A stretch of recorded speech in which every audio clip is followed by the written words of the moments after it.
علی بھائی پہلا سوال ہے کہ فرقہ واریت اور دینی بے راہروی کی وجہ سے امت مسلمہ شدید بدحالی کا شکار ہے، زوال کا شکار ہے۔ اب اس کی بدحالی کو خوشحالی میں اور زوال کو عروج میں بدلنے کے لیے مختصر الفاظ میں آپ اکابرین کو یا جو امت کی انٹیلیجنسی ہے اس کو کیا مشورہ دیں گے؟ میں تو ایک ہی مشورہ دوں گا جی، مرنے سے پہلے اے مسلمان کر لے اس پہ غور، کتابوں کا خدا اور ہے، بابوں کا خدا اور۔ کتابیں پڑھیں گے تو فرقہ واریت ختم ہوگی۔ ایک نسخہ اللہ نے قرآن میں دیا ہے، سورہ آل عمران کی آیت نمبر 103 ہے، وَاعْتَصِمُوا بِحَبْلِ اللَّهِ جَمِيعًا وَلَا تَفَرَّقُوا۔ اللہ کی رسی قرآن کو مضبوطی سے پکڑ لو اور فرقوں میں مت بٹو۔ اچھا یہ کہتے ہیں وہ رسی، وہ کہتے ہیں جی یہ رسی، آپ کو پتہ ہے رسی میں کئی بل ہوتے ہیں، ایک بزرگوں کی محبت کا بل ہے، ایک فلانے کی محبت کا بل ہے۔ خدا کے لیے نبی علیہ السلام نے رسی قرآن کو قرار دیا ہے۔ صحیح مسلم میں اوپر تلے 4 حدیث ہیں غدیر خم کی، اس میں آپ علیہ السلام کے الفاظ ہیں 6225 سے 6228 تک صحیح مسلم میں۔ اللہ کی کتاب اللہ کی رسی ہے، جو اس کو پکڑے گا وہ ہدایت پہ ہوگا، جو چھوڑ دے گا گمراہ ہو جائے گا۔ اور دوسری بھاری چیز میرے اہل بیت ہے، اہل بیت کے معاملے میں اللہ کا خوف دلاتا ہوں۔ قرآن میں ہے کہ قرآن کو یعنی اللہ کی حبل اللہ کی رسی کو مضبوطی سے پکڑ لو اور فرقوں میں مت بٹو۔ اس کا کیا مطلب ہے کہ فرقوں میں بٹنے سے بچنے کے لیے کامن بانڈ کیا ہے؟ قرآن۔ اور اینڈ وائس ورسا بھی ہے کہ جو قرآن کو چھوڑ دے گا وہ فرقوں میں بٹ جائے گا۔ دو رزلٹ ہے، فرقوں میں جانے سے بچنا ہے تو قرآن کو پکڑو، اور جو قرآن کو چھوڑ دے گا وہ فرقوں میں بٹ جائے گا، کیونکہ مسلمانوں میں کامن بانڈ کیا ہے؟ ایون سنی شیعہ جو بڑی تفریق ہے اس میں بھی کامن بانڈ قرآن ہے۔ اور آپ کو حیران کن بات بتاؤں، یہ سورہ آل عمران کی آیت نمبر 103 جو ہے نا، قرآن کو پکڑنے کے حوالے سے اس سے زیادہ سخت آیت اس سے 2 آیات آگے جا کے 105 ہے۔ اعوذ باللہ من الشیطان الرجیم، بسم اللہ الرحمن الرحیم۔ وَلَا تَكُونُوا كَالَّذِينَ تَفَرَّقُوا وَاخْتَلَفُوا مِن بَعْدِ مَا جَاءَهُمُ الْبَيِّنَاتُ۔ دیکھنا ہے مسلمانوں ان لوگوں کے مانند مت ہونا جنہوں نے دین میں فرقے بنائے، تفرقہ بازی کی اور اختلاف کیا بینات کے بعد، علم آ جانے کے بعد، یعنی انبیاء اور ان پہ کتابیں نازل ہونے کے بعد تو اختلاف کی کوئی گنجائش نہیں رہتی نا، سیدھا سیدھا مان لو۔ وَأُولَٰئِكَ لَهُمْ عَذَابٌ عَظِيمٌ، ایسے لوگوں کے لیے بہت بڑا عذاب ہے جو بینات کے آ جانے کے بعد اختلاف کریں۔ علماء یہود نے کیا کیا تھا؟ ان الدین عند اللہ الاسلام وما اختلف الذین اوتوا الکتاب الا من بعد ما جاءهم العلم بغیا بینہم۔ اللہ کے حضور ایکسیپٹیبل ریلیجن صرف اسلام ہے، اور اہل کتاب کے علماء نے جو اختلاف کیا ہے اس قرآن کے ماننے کے بارے میں علم کے آ جانے کے بعد، سوائے اس کے کوئی ریزن نہیں ہے، بغیم بینہم، زدم زدہ، آپس کی ٹسل۔ ایڈلر کی سائیکالوجی میں ارج ٹو ڈومینیٹ، ہر بندے کی خواہش ہے کہ لوگ میرے پیچھے چلیں، میں کسی کے پیچھے کیوں چلوں۔ یہی خواہش علماء یہود کی بھی تھی کہ ہم کیوں پیچھے لگیں، یہ ہمارے پیچھے کیوں نہیں چلتے۔ تو ایک ہی چیز ہے، لوگوں کو قرآن کے ساتھ جوڑیں۔ میں بار بار کہتا ہوں کہ پاکستان کے آئین میں یہ شک داخل کرنی چاہیے کہ پاکستان میں بغیر اردو ترجمے کے قرآن چھاپنا قانوناً جرم ہو۔ کیوں لوگوں کو طوطے بنا رہے ہیں؟ اور یہ سب کچھ باقی ملکوں میں بھی OIC یعنی OIC جو ہے آرگنائزیشن آف اسلامک کنٹریز، یہ OIC کی بجائے OIC بنے اور یہ پاس کرے کہ عرب ملکوں کے سوا جتنے ملکوں میں قرآن چھپ رہے ہیں بغیر ترجمے کے نہ چھپیں، اور ایسے علماء پہ جرمانہ کیا جائے جن کی مسجدوں میں صرف عربی قرآن نکلے، اور صرف ترجمہ بھی چھاپنا میں حرام سمجھتا ہوں، کیونکہ ٹیکسٹ کی غلطی پھر قرآن کے کھاتے میں پڑ جاتی ہے۔ خالی اردو ترجمہ نہیں چھپنا چاہیے، عربی لکھی ہو۔ اور آج کل ایک بڑے پیاری پرنٹنگ کی ہے ترجمان القرآن والوں نے، مولانا مودودی کا ترجمہ انہوں نے چھاپا ہے اور بڑا زبردست کیا ہے۔ ایک پورے صفحے پہ عربی ہے اور پورے دوسرے صفحے کے اوپر اردو ہے، تاکہ آپ اس کو اگر صرف اردو پڑھنا چاہیں تو پڑھ لیں، اور کاؤنٹر ویریفائی کرنا چاہیں عربی ٹیکسٹ کے ساتھ تو آپ کر لیں۔ کچھ لوگوں نے صرف اردو بھی چھاپی ہے، وحید الدین خان صاحب کا ترجمہ، وہ غلط ہے۔ وجہ ہے کہ جب کنفلکٹ آئے گا تو پھر کیا کریں گے آپ؟ تو چونکہ ہمیں تو فخر ہے کہ ہمارے پاس اوریجنل ٹیکسٹ میں قرآن موجود ہے۔ یہ تو مصیبت بائبل کی تھی کہ جن کے پاس ہبرو لینگویج کی بائبل ہی کوئی نہیں ہے۔ سب سے اولڈر بائبل ان کے پاس گریک ہے، اس کا ہبرو میں ٹرانسلیشن ہوا ہے۔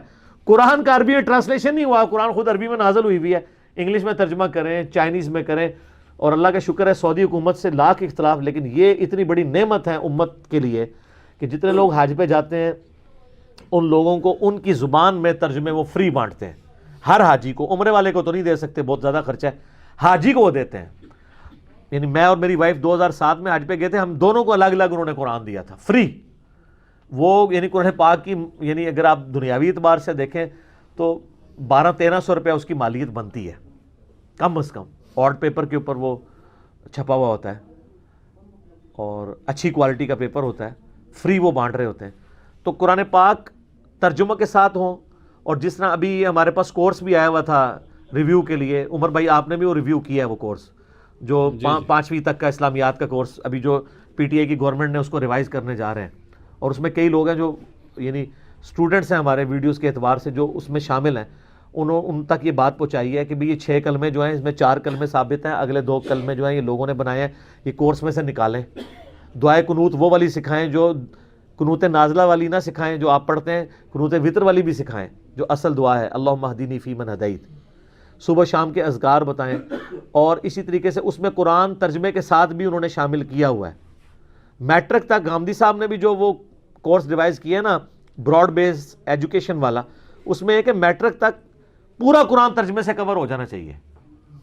تفسیر کو نکال دیں, وہ ہر بندہ اپنا اپنا جو کرنا ہے کرے, ترجمہ ایک دفعہ ایمانداری سے پڑھا دیں تاکہ مولوی جو تفسیر میں گھسا نا اس کے شر سے بچائیں. اور سر مولوی ترجمے میں نہیں گھس سکتا. اعلیٰ حضرت میں نے بھی ترجمہ کیا ہے ایاک نعبد و ایاک نستعین کا, اے اللہ تیری ہی عبادت کریں اور تجھی سے مدد چاہیں. بعد میں ویسے شیخ عبد القادر جیلانی کو پکارتے رہے ہیں, قرآن میں نہیں ڈنڈی مار سکے. شیعہ کا ترجمہ اٹھا لیں یہی لکھا ہوا ہے, بریلویوں کا اٹھا لیں یہی لکھا ہے, دیوبندیوں کا, اہل حدیث کا ترجمہ سب نے صحیح کیا ہے. مولوی گھستا ہے نا تو وہ حاشیے میں گھستا ہے. قرآن کی تو اللہ نے حفاظت کی ذمہ داری, کئی ترجمے میں بھی 19-20 کی ڈنڈی ہے نا تو وہ خود پکڑی جاتی ہے. اعلیٰ حضرت نے وہ انا ارسلناک شاہدا ومبشرا ونذیرا کا ترجمہ کیا, حاضر و ناظر شاہد کا ترجمہ. لیکن سورہ بقرہ میں جب یہ آیات آئیں اور سورہ حج میں کہ اے امت محمدیہ صلی اللہ علیہ وآلہ وسلم, اس نبی کو ہم نے تم پر شاہد بنایا ہے اور تمہیں اگلی امتوں پر شاہد بنایا ہے, تو وہاں شاہد کا ترجمہ ان کو یہ کرنا پڑنا تھا کہ نبی علیہ السلام تو صرف اس امت پہ حاضر و ناظر ہے اور یہ امت جو ہے ساری امتوں پہ حاضر و ناظر ہے. وہاں انہوں نے گواہ ترجمہ کر دیا, اور گواہ اللہ کا گواہ جو اللہ کی گواہی لے کے شہادت علی الناس, یعنی اللہ کی دعوت پہنچانے والا, پریکٹیکلی اللہ کے حق کو, توحید کی بات کو امت تک پہنچانے والا, یہ حق پہنچانے والا, اللہ کی توحید کا دائی, یہ شہادت علی الناس کرنے والا ہر مسلمان کو ہونا چاہیے. وہاں ترجمہ انہوں نے صحیح کر دیا. تو کہیں اگر کسی سے ڈنڈی ماری بھی گئی ہے نا, الٹیمیٹلی وہ دوسری جگہ ترجمے میں پکڑی جاتی ہے. اور میں کئی لوگوں کو جانتا ہوں جنہوں نے اپنے فرقے کا ترجمہ پڑھا ہے اور اللہ تعالیٰ نے انہیں ہدایت تک پہنچا دی ہے. کتنے لوگ ہیں, میں یعنی کتنے لوگوں کو پرسنلی جانتا ہوں. ہمارے ایک دوست آفس کے کولیگ کٹر بریلوی تھے, شرک میں ڈوبے ہوئے, ڈاکٹر تھے, پڑھے لکھے ڈاکٹر, دنیاوی تعلیم دیکھ لیں, دینی تعلیم کیا. ان کو 2-3 دفعہ ہارٹ اٹیک ہوا. آخری دفعہ جب ہوا نا تو ڈاکٹر نے کہا کہ یہ آپ ایکسپائر ہوتے ہوتے بچے ہیں, اب اگر اٹیک ہوا تو آپ بچیں گے نہیں. دنیاوی زندگی گزار رہے تھے, اللہ کی طرف آئے, داڑھی رکھ لی, اور بڑی ایمانداری سے ایک پریکٹسنگ بریلوی بننے کی انہوں نے کوشش کی کہ میں تو چونکہ بریلوی ہوں تو مجھے ایک اچھا بریلوی بننا چاہیے. اچھا مسلمان بننے والا تو چکر نہیں ہو, پی کے والا میرا کلپ آپ دیکھ لیں, شیعہ ہوتے تو اچھے شیعہ بن جاتے. انہوں نے ایمانداری سے کنز الایمان احمد بریلوی صاحب کا ترجمہ خریدا مارکیٹ سے, قرآن کا ترجمہ اعلیٰ حضرت کا پڑھنا شروع کیا. قرآن کا ترجمہ مکمل نہیں ہوا, اللہ نے ان کو ہدایت دے دی. حالانکہ ترجمہ وہ پڑھ رہے تھے اعلیٰ حضرت کا, اور ترجمہ پڑھنے کے بعد ان کو سب سے زیادہ اختلاف اعلیٰ حضرت کے عقیدوں سے ہو گیا. یہ لوگ میرے پہ بھی پراپوگنڈا کرتے ہیں نا, یہ لوگوں کہتا ہے جی علماء کو چھوڑ دو. سر میں کبھی نہیں کہتا ہوں, میں نے آج تک اپنا ترجمہ لکھ کے کسی کے حوالے نہیں کیا. میں تو یہی کہتا ہوں کہ اپنے علماء کا ہی ترجمہ پڑھیں, لیکن یہ لوکل علماء کا نہیں, بزرگوں کا. جو لوکل تو ان کے بچوں کے بچے ہیں. اگر ایک دیوبندیوں کو میں کہتا ہوں اشرف علی تھانوی سے قرآن پڑھو, اس کا ترجمہ پڑھو, تو اسے عام دیوبندی مفتی سے قرآن کا ترجمہ پڑھنے کی کیا ضرورت ہے؟ کوئی کہہ سکتا ہے میں اعلیٰ حضرت سے بہتر ترجمہ پڑھا سکتا ہوں بریلوی عالم, تو سر آپ کنز الایمان ڈائریکٹ پڑھیں. کوئی کہہ سکتا ہے میں فرمان علی شاہ سے بہتر شیعہ کا ترجمہ لکھ سکتا ہوں, تو آپ فرمان علی شاہ کا پڑھیں.